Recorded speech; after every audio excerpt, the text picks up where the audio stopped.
This recording by J. Hall. The Wonderful Wizard of Oz by L. Frank Baum. Chapter 10. The Guardian of the Gate. It was some time before the Cowardly Lion awakened, for he had lain among the poppies a long while, breathing in their deadly fragrance. But when he did open his eyes and roll off the truck, he was very glad to find himself still alive. "I ran as fast as I could," he said, sitting down and yawning, "but the flowers were too strong for me. How did you get me out?" Then they told him of the field mice, and how they had generously saved him from death, and the Cowardly Lion laughed and said, "I have always thought myself a very big and terrible, yet such little things as flowers came near to killing me, and such small animals as mice have saved my life.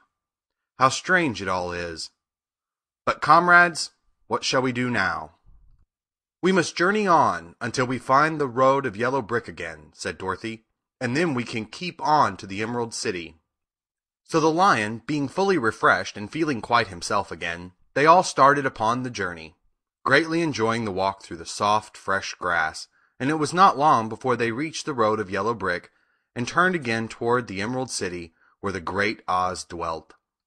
The road was smooth and well paved now, and the country about was beautiful, so that the travelers rejoiced in leaving the forest far behind, and with it the many dangers they had met in its gloomy shades. Once more they could see fences built beside the road, but these were painted green, and when they came to a small house in which a farmer evidently lived, that also was painted green. They passed by several of these houses during the afternoon, and sometimes people came to the doors and looked at them as if they would like to ask questions, but no one came near them, nor spoke to them because of the great lion, of which they were very much afraid. The people were all dressed in a clothing of lovely emerald green color, and wore peaked hats like those of the Munchkins. "This must be the land of Oz," said Dorothy, "and we are surely getting near the Emerald City." "Yes," answered the Scarecrow, "everything is green here, while in the country of the Munchkins blue was the favorite color. But the people do not seem to be as friendly as the Munchkins, and I'm afraid we shall be unable to find a place to pass the night." "I should like something to eat besides fruit," said the girl, "and I'm sure Toto is nearly starved. Let us stop at the next house and talk to the people." So when they came to a good-sized farmhouse, Dorothy walked boldly up to the door and knocked. A woman opened it just far enough to look out and said, "What do you want, child? And why is that great lion with you?" "We wish to pass the night with you, if you will allow us," answered Dorothy, "and the lion is my friend and comrade, and would not hurt you for the world." "Is he tame?" asked the woman, opening the door a little wider. "Oh, yes," said the girl, "and he is a great coward, too. He will be more afraid of you than you are of him." "Well," said the woman, after thinking it over and taking another peep at the lion, "if that is the case, you may come in, and I will give you some supper and a place to sleep." So they all entered the house, where there were, besides the woman, 2 children and a man. The man had hurt his leg and was lying on the couch in a corner. They seemed greatly surprised to see so strange a company, and while the woman was busy laying the table, the man asked, "Where are you all going?" "To the Emerald City," said Dorothy, "to see the great Oz." "Oh, indeed!" exclaimed the man. "Are you sure that Oz will see you?" "Why not?" she replied. "Why, it is said that he never lets anyone come into his presence. I have been to the Emerald City many times, and it is a beautiful and wonderful place, but I have never been permitted to see the great Oz, nor do I know of any living person who has seen him." "Does he never go out?" asked the Scarecrow. "Never. He sits day after day in the great throne room of his palace, and even those who wait upon him do not see him face to face."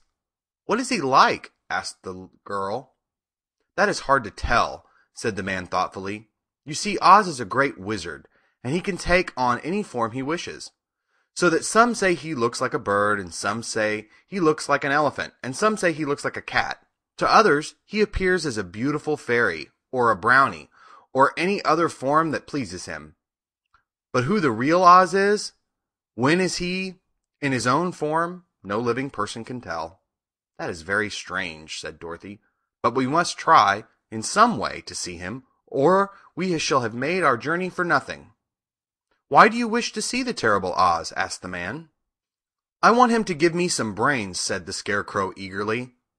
"Oh, Oz could do that easily enough," declared the man. "He has more brains than he needs." "And I want him to give me a heart," said the Tin Woodman. "That will not trouble him," continued the man, "for Oz has a large collection of hearts, of all sizes and shapes." "And I want him to give me courage," said the Cowardly Lion. "Oz keeps a great pot of courage in his throne room," said the man, "which he has covered with a golden plate, to keep it from running over. He will be glad to give you some." "And I want him to send me back to Kansas," said Dorothy. "Where is Kansas?" asked the man with surprise. "I don't know," replied Dorothy sorrowfully, "but it is my home, and I'm sure it's somewhere." "Very likely. Well, Oz can do anything, so I suppose he will find Kansas for you. But first you must get to see him, and that will be a hard task, for the Great Wizard does not like to see anyone, and he usually has his own way. But what do you want?" he continued, speaking to Toto. Toto only wagged his tail, for, strange to say, he could not speak. The woman now called to them that supper was ready, so they gathered around the table, and Dorothy ate some delicious porridge, and a dish of scrambled eggs, and a plate of nice white bread, and enjoyed her meal. The lion ate some of the porridge, but did not care for it, saying it was made from oats, and oats were food for horses, not for lions. The Scarecrow and the Tin Woodman ate nothing at all. Toto ate a little of everything, and was glad to get a good supper again. The woman now gave Dorothy a bed to sleep in, and Toto lay down beside her, while the lion guarded the door of her room so she might not be disturbed. The Scarecrow and the Tin Woodman stood up in a corner and kept quiet all night, although of course they could not sleep. The next morning, as soon as the sun was up, they started on their way, and soon saw a beautiful green glow in the sky just before them. "That must be the Emerald City," said Dorothy. As they walked on, the green glow became brighter and brighter, and it seemed that at last they were nearing the end of their travels. Yet it was afternoon before they came to the great wall that surrounded the city. It was high and thick, and of a bright green color. In front of them, and at the end of the road of yellow brick, was a big gate, all studded with emeralds that glittered so in the sun that even the painted eyes of the Scarecrow were dazzled by their brilliancy. There was a bell beside the gate, and Dorothy pushed the button and heard a silvery tinkle sound within. Then the big gate swung slowly open, and they all passed through and found themselves in a high arched room, the walls of which glistened with countless emeralds. Before them stood a little man about the same size as the Munchkins. He was clothed all in green, from his head to his feet, and even his skin was of a greenish tint. At his side was a large green box. When he saw Dorothy and her companions, the man asked, "What do you wish in the Emerald City?" "We came here to see the Great Oz," said Dorothy. The man was so surprised at this answer, he sat down to think it over. "It has been many years since anyone asked me to see Oz," he said, shaking his head in perplexity. "He is powerful and terrible, and if you come on an idle or foolish errand to bother the wise reflections of the Great Wizard, he might be angry and destroy you all in an instant." "But it is not a foolish errand, nor an idle one," replied the Scarecrow. "It is important, and we have been told that Oz is a good wizard." "So he is," said the Green Man, "and he rules the Emerald City wisely and well. But to those who are not honest, or who approach him from curiosity, he is most terrible, and few have ever dared ask to see his face. I am the guardian of the gates, and since you demand to see the Great Oz, I must take you to his palace. But first, you must put on the spectacles." "Why?" asked Dorothy. "Because if you do not wear spectacles, the brightness and glory of the Emerald City would blind you. Even those who live in the city must wear spectacles night and day. They are all locked on, for Oz so ordered it when the city was first built, and I have the only key that will unlock them." He opened the big box, and Dorothy saw that it was filled with spectacles of every size and shape. All of them had green glasses in them. The guardian of the gates found a pair that would just fit Dorothy and put them over her eyes.